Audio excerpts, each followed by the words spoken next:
Capítulo 20. Xenofilho Lovegood.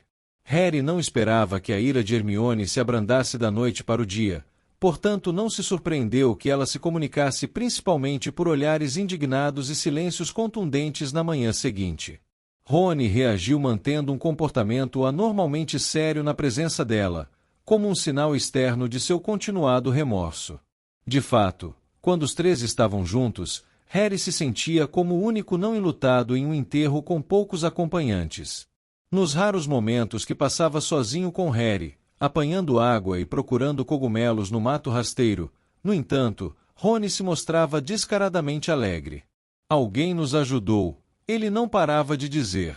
Alguém mandou aquela corça, alguém está do nosso lado, uma Horcrux a menos, colega. Estimulados pela destruição do medalhão, eles começaram a debater a possível localização das demais Horcruxes. Embora tivessem discutido o assunto tantas vezes anteriormente, Harry se sentia otimista, certo de que outros avanços se seguiriam ao primeiro. O mau humor de Hermione não conseguia estragar o seu alto astral. A súbita virada em sua sorte, a aparição da misteriosa corça, a recuperação da espada de Grifinória e, principalmente, o retorno de Rony faziam Harry tão feliz que era até difícil ficar de cara séria. No final da tarde, ele e Rony fugiram mais uma vez da presença negativa de Hermione, e a pretexto de procurar amoras silvestres nos espinheiros esfolhados, continuaram a interminável troca de notícias. Harry tinha conseguido finalmente contar ao amigo as várias viagens que ele e Hermione tinham feito, até a história completa do que havia acontecido em Godric's Hollow. Agora, Rony estava pondo Harry ao corrente de tudo o que tinha descoberto sobre o mundo bruxo mais amplo nas semanas que esteve fora. E como foi que você descobriu a respeito do tabu? Perguntou a Harry, depois de explicar as numerosas e desesperadas tentativas de nascidos trouxas para fugir do ministério. O quê? Você e Hermione pararam de dizer o nome de você sabe quem. Ah, sim, foi um mau hábito que adquirimos, respondeu Harry. Mas não tenho problema em chamá-lo de V. Não, berrou Rony, fazendo Harry pular para dentro das amoreiras e Hermione, de nariz enterrado em um livro à entrada da barraca, olhar feio para os dois. Desculpe, disse Rony, puxando Harry para fora dos galhos espinhosos, mas o nome foi azarado. Harry, é assim que eles rastreiam as pessoas.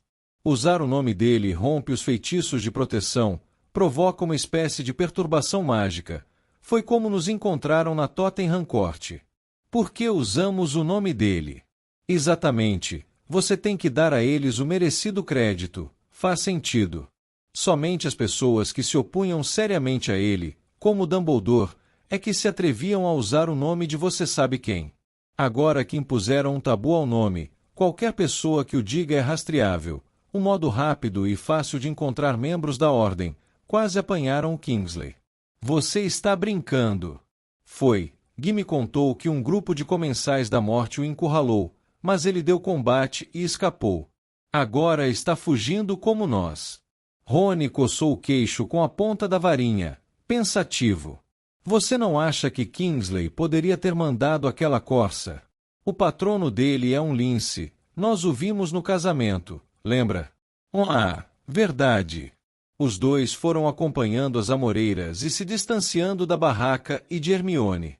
Harry, você acha que poderia ter sido Dumbledore? Dumbledore o quê? Rony ficou um pouco sem graça, mas disse em voz baixa, Dumbledore, a corça. Quero dizer, Rony observava Harry pelo canto do olho. Foi ele quem teve a espada verdadeira por último, não foi? Harry não riu de Rony, porque entendeu bem demais o desejo implícito na pergunta. A ideia de que Dumbledore tinha conseguido voltar, que os estava protegendo, seria indizivelmente confortadora. Harry balançou a cabeça. Dumbledore está morto. Vi acontecer, vi o corpo. Ele partiu para sempre. Mas, seja como for, o patrono dele era uma fênix e não uma corça. Mas os patronos podem mudar, não? Perguntou Rony. O da Tonks mudou, não foi? É, mas se Dumbledore estivesse vivo, por que não se mostraria? Porque simplesmente não nos entregaria a espada. Aí você me pegou. Pela mesma razão por que não lhe entregou quando estava vivo. A mesma razão por que ele deixou um velho pomo de ouro e a Hermione um livro de histórias para crianças. E qual é a razão? Perguntou Harry, se virando para encarar Rony de frente, desesperado por uma resposta. Não sei, às vezes, quando estava meio aborrecido, pensava que ele estava se divertindo ou queria dificultar as coisas. Mas acho que não mais. Ele sabia o que estava fazendo quando me deixou desiluminador, concorda? Bem, as orelhas de Rony ficaram vermelhíssimas, e o garoto fingiu estar absorto em um tufo de capim a seus pés, que cutucou com a ponta do calçado. Ele devia saber que eu abandonaria vocês. Não, corrigiu o Harry. Ele devia saber que você sempre iria querer voltar. Rony olhou agradecido, mas ainda desconcertado. Em parte para mudar de assunto, Harry disse: Por falar em Dumbledore, você ouviu falar da biografia dele, que a Skeeter escreveu? Ah, claro, respondeu ele imediatamente, é só o que as pessoas estão comentando. Lógico, se as coisas fossem diferentes, seria um grande furo a amizade de Dumbledore e Grindelwald, mas, no momento, é só uma piada para quem não gostava de Dumbledore e um tapa na cara de todos que achavam que ele era um cara legal. Mas não creio que seja nada demais, ele era realmente jovem quando... Da nossa idade, interpôs Harry, da mesma forma com que retorquiu Hermione, e alguma coisa em seu rosto pareceu fazer Rony encerrar o assunto. Havia uma grande aranha parada no meio de uma teia congelada no espinheiro. Harry fez pontaria com a varinha que Rony tinha lhe dado na noite anterior e que Hermione tinha condescendido em examinar e concluir que era feita de ameixeira brava. Engorgiu. A aranha estremeceu, balançando de leve a teia. Harry tentou novamente. Desta vez, a aranha cresceu mais um pouco. Pare com isso, disse Rony, com aspereza. Desculpe ter dito que Dumbledore era jovem, ok? Harry tinha esquecido o horror de Rony a aranhas. Desculpe, reduziu. A aranha não encolheu. Harry olhou para a varinha de ameixeira brava.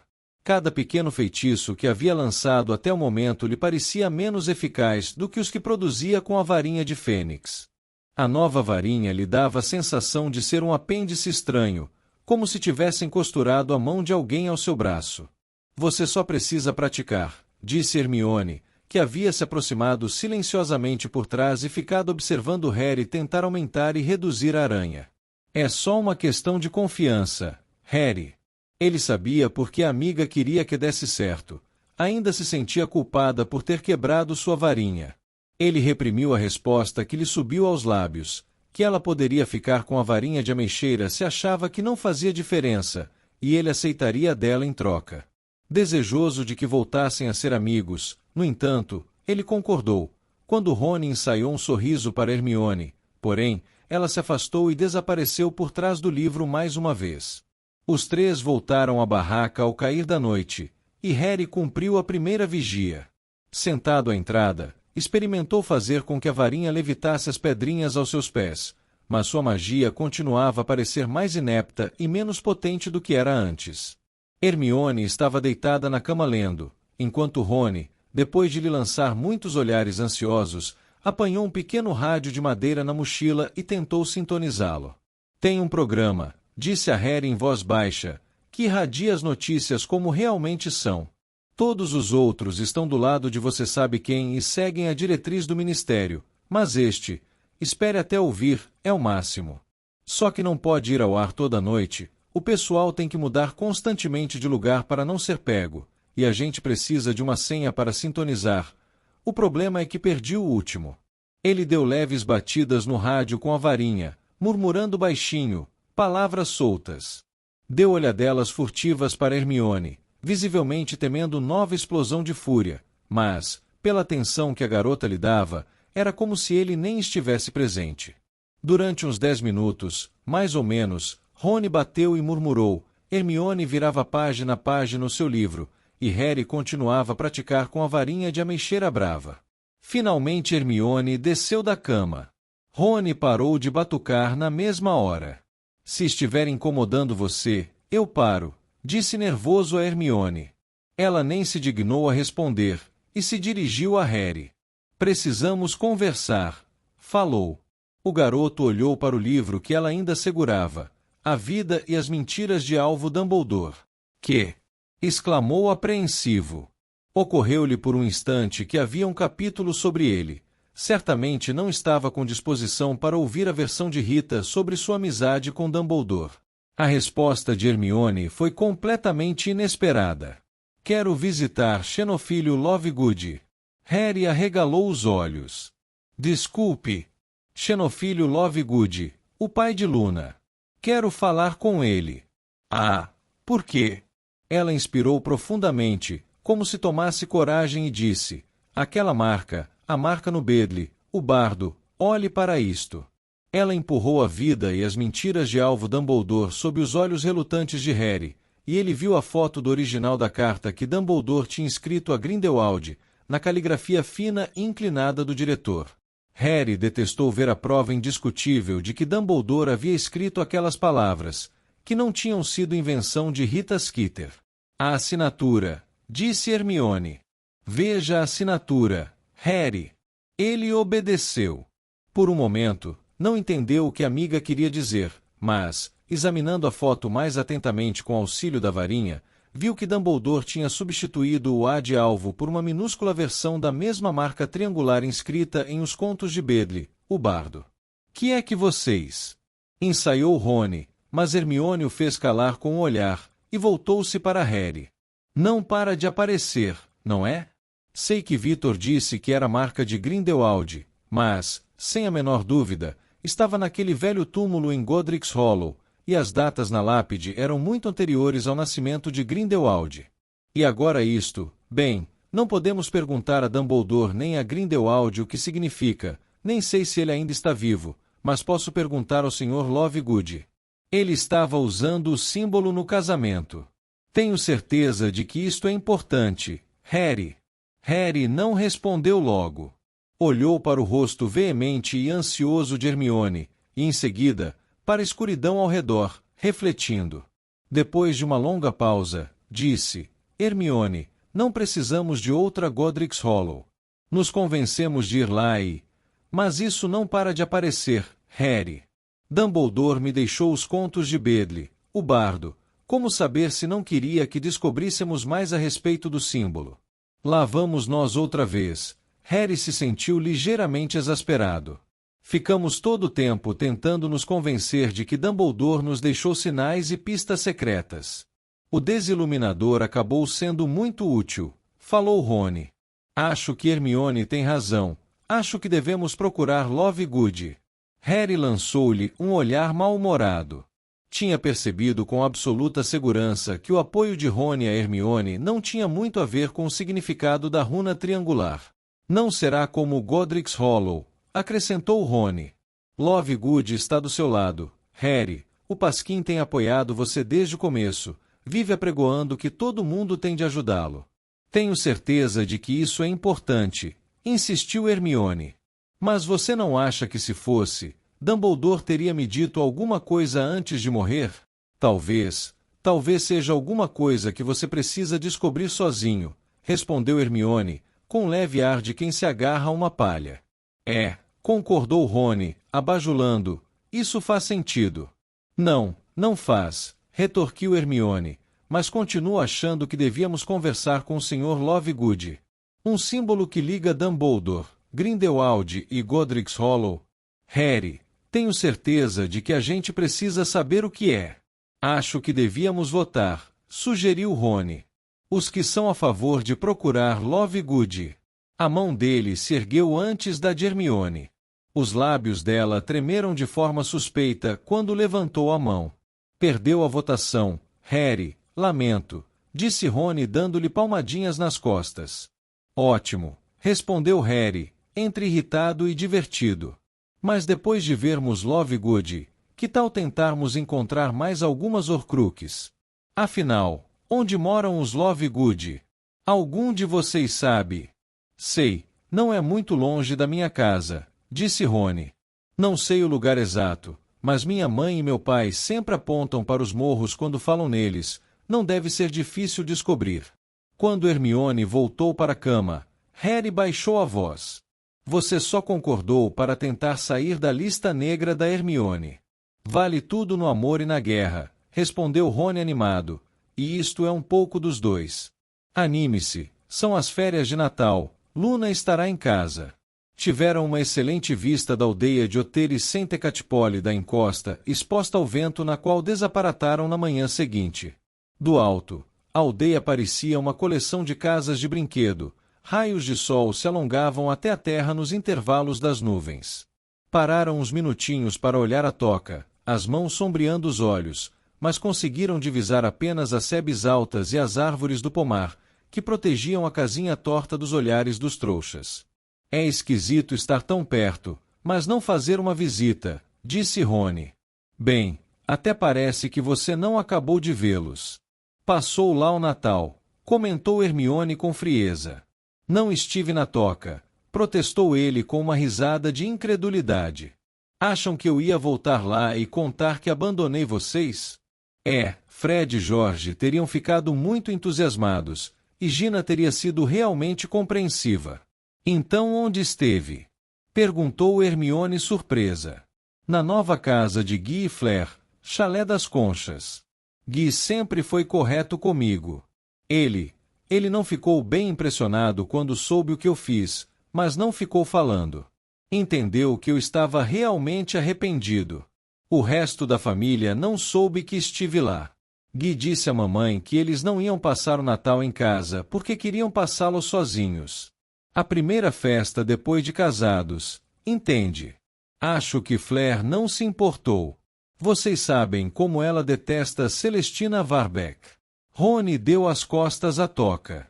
Vamos tentar ali em cima, disse ele, subindo à frente para o alto da montanha. Caminharam algumas horas, Harry, por insistência de Hermione, oculto pela capa da invisibilidade. O grupo de morrotes parecia desabitado, exceto por um pequeno chalé, em que não se viam moradores. Acham que é o dos Lovegood e eles foram viajar no Natal? Perguntou Hermione, espiando pela janela de uma cozinha pequena e arrumada com gerânios no parapeito. Rony bufou. Escute, tenho a impressão de que você saberia quem são os donos da casa se espiasse pela janela dos Lovegood. Vamos tentar o outro grupo de morros. Eles desaparataram, então, para alguns quilômetros mais ao norte. Ah! Gritou Rony, quando o vento açoitou cabelos e roupas. Ele apontava para o topo do morro no qual tinham aparatado, onde havia uma casa estranhíssima que se erguia verticalmente contra o céu da tarde, um cilindro negro com uma lua fantasmagórica por trás. Tem que ser a casa da Luna. Quem mais moraria em um lugar desse? Parece um roque colossal. Não estou ouvindo roque nenhum, comentou Hermione, franzindo a testa intrigada. Estou falando de um roque de xadrez, respondeu Rony. Para você, uma torre. As pernas de Rony eram as mais compridas, e ele chegou ao topo do morro primeiro. Quando Harry e Hermione o alcançaram, sem fôlego, comprimindo as pontadas nos músculos do abdômen, encontraram-no rindo de orelha a orelha. É deles, disse Rony. Olhem. 3 letreiros pintados à mão estavam presos a um portão desmantelado. O primeiro dizia o Pasquim. Editor, X Lovegood. O segundo traga o seu próprio visgo, e o terceiro não se aproxime das ameixas dirigíveis. O portão rangeu quando o abriram.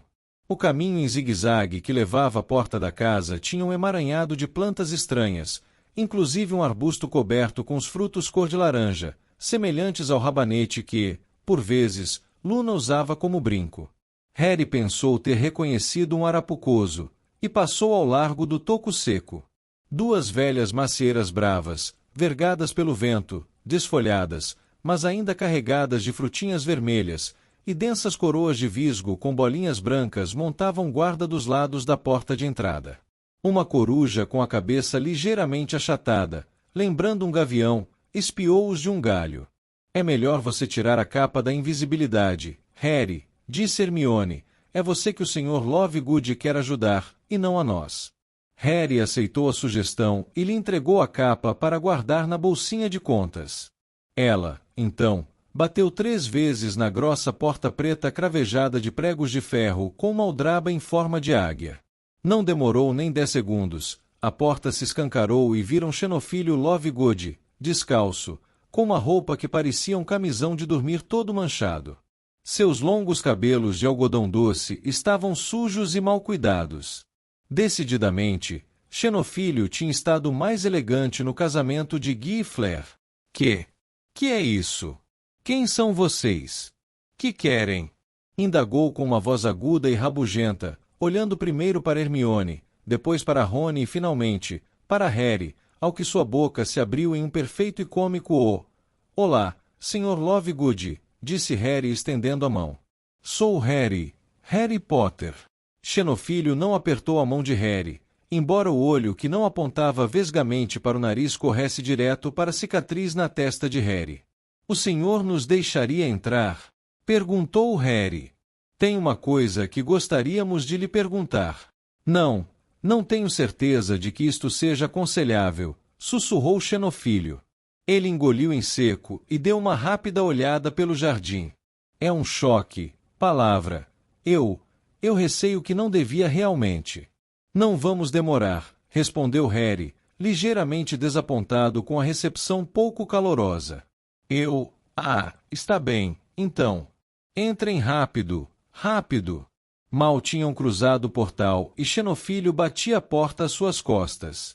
Estavam na cozinha mais esquisita que Harry já tinha visto na vida.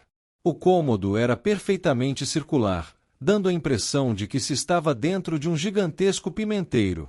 Tudo era curvo para se encaixar nas paredes, o fogão, a pia e os armários, e tudo tinha sido pintado com flores, insetos e pássaros em fortes cores primárias. Harry pensou ter reconhecido o estilo de Luna. O efeito em espaço tão pequeno era ligeiramente avassalador. No meio do piso, uma escada de ferro em caracol levava aos andares superiores. Ouviam-se muitas batidas e atritos vindos de cima. Harry ficou imaginando o que Luna poderia estar fazendo. É melhor subirem, disse Xenofilho, ainda muito constrangido, mostrando o caminho. O cômodo superior parecia uma combinação de sala de estar e oficina, e como tal, era mais atravancado do que a cozinha. Embora muito menor e inteiramente circular, a sala lembrava um pouco a sala precisa na ocasião inesquecível em que havia se transformado em um gigantesco labirinto formado por séculos de objetos escondidos. Havia pilhas e mais pilhas de livros e papéis sobre todas as superfícies. Modelos delicados de criaturas que Harry não reconheceu pendiam do teto, todas batendo as asas e abrindo e fechando os maxilares. Luna não estava ali. A origem do estardalhaço era um objeto de madeira com rodas dentadas que giravam magicamente. Parecia uma cria bizarra de uma bancada de oficina com uma velha estante, mas, passado um instante, Harry deduziu que devia ser uma antiquada prensa tipográfica, uma vez que estava produzindo exemplares do Pasquim.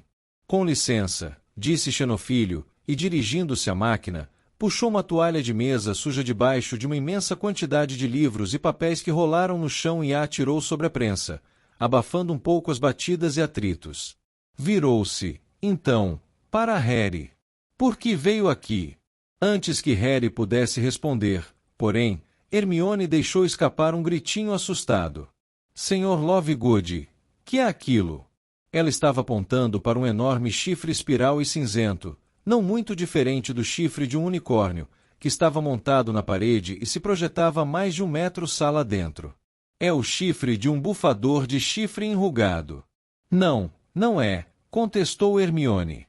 Hermione, murmurou Harry constrangido, agora não é o momento. Mas, Harry, é um chifre de erumpente. É material comerciável classe B, e é um objeto extraordinariamente perigoso para se ter em casa. Como sabe que é um chifre de erumpente? Perguntou Rony afastando-se do chifre o mais rápido que pôde, dado o extremo atravancamento da sala. Tem uma descrição dele em Animais Fantásticos e onde habitam. Sr. Lovegood, o senhor precisa se livrar disso imediatamente. O senhor não sabe que pode explodir ao menor toque? O bufador de chifre enrugado, retrucou Xenofilho claramente, com uma expressão de teimosia no rosto, é um animal tímido e excepcionalmente mágico. E seu chifre? Sr. Lovegood, estou reconhecendo sulcos em torno da base, é um chifre de erumpente e é incrivelmente perigoso. Não sei onde o senhor o conseguiu. Comprei-o, disse Xenofilho dogmático, há 2 semanas, de um jovem bruxo encantador que soube do meu interesse pelo raro bufador. Uma surpresa de Natal para minha aluna. Então, perguntou, virando-se para Harry, por que exatamente o senhor veio aqui, Sr. Potter? Precisamos de ajuda, respondeu Harry, antes que Hermione pudesse recomeçar. Ah, disse Xenofilho. Ajuda! Seu olho perfeito girou mais uma vez para a cicatriz de Harry. O bruxo pareceu, ao mesmo tempo, aterrorizado e hipnotizado. Sei, o problema é ajudar Harry Potter. Muito perigoso. Não é o senhor que vive dizendo a todos que seu primeiro dever é ajudar Harry? Perguntou Rony. Naquela sua revista. Xenofilho olhou para trás onde se achava a prensa coberta, ainda batendo e produzindo atritos sob a toalha. Sim, expressei esse ponto de vista. Entretanto, estava se referindo aos demais e não à sua pessoa? Comentou Rony. Xenofilho não respondeu. Não parava de engolir em seco. Seu olhar ia e vinha entre os meninos. Harry teve a impressão de que ele estava se debatendo em um doloroso conflito interior. Onde está Luna? Perguntou Hermione. Vejamos o que ela acha. Xenofilho engoliu ruidosamente. Parecia estar tomando coragem. Por fim, disse com uma voz quase inaudível por causa do barulho da prensa. Luna está lá embaixo no rio, pescando de látex de água doce. Ela gostará de ver vocês. Vou chamá-la e então...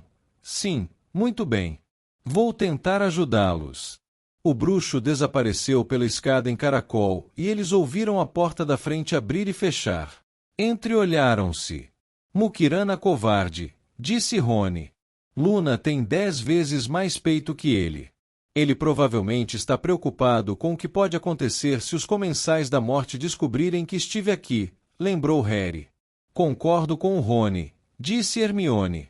Um velho hipócrita nojento, dizendo a todo mundo para ajudar você e tentando fugir da raia. E, pelo amor de Deus, fiquem longe desse chifre.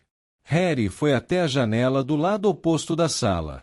Viu o rio, uma fita estreita e luminosa lá embaixo no sopé do morro. Estavam muito alto. Uma ave passou adejando pela janela, quando ele olhava na direção da toca, agora invisível atrás de outras elevações. Gina se achava ali em algum lugar. Hoje estavam mais próximos um do outro do que tinham estado desde o casamento de Guy e Flair, mas ela não poderia fazer ideia de que estava olhando para ela, pensando nela. Supunha que devesse se alegrar com isso. Qualquer um com quem entrasse em contato corria perigo, e a atitude de Xenofilho confirmava isso.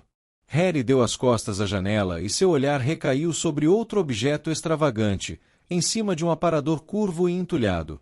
Um busto de pedra de uma bruxa bonita, mas austera, com um toucado de aspecto bizarro. Dos lados do busto, subiam em curva objetos que pareciam trompas de ouro para surdos. Havia um par de cintilantes asas azuis na tira de couro que passava pelo alto da cabeça, e um daqueles rabanetes cor de laranja em uma segunda tira em torno da testa. Olhem isso aqui, falou Harry. Encantador, comentou Rony. Fico surpreso que ele não tenha usado isso no casamento. Ouviram, então, a porta da entrada fechar instantes depois Xenofilho tornava a subir a escada circular para a sala, suas pernas finas agora metidas em botas de pescaria, trazendo na mão uma bandeja com xícara sem par e um fumegante bule de chá. Você descobriu a minha invenção preferida! Exclamou ele, empurrando a bandeja para os braços de Hermione e se juntando a Harry, ao lado da estátua. Modelado, muito condizente com a bela cabeça de Rowena Corvinal. O espírito sem limites é o maior tesouro do homem. Xenofilho indicou os objetos que pareciam trompas.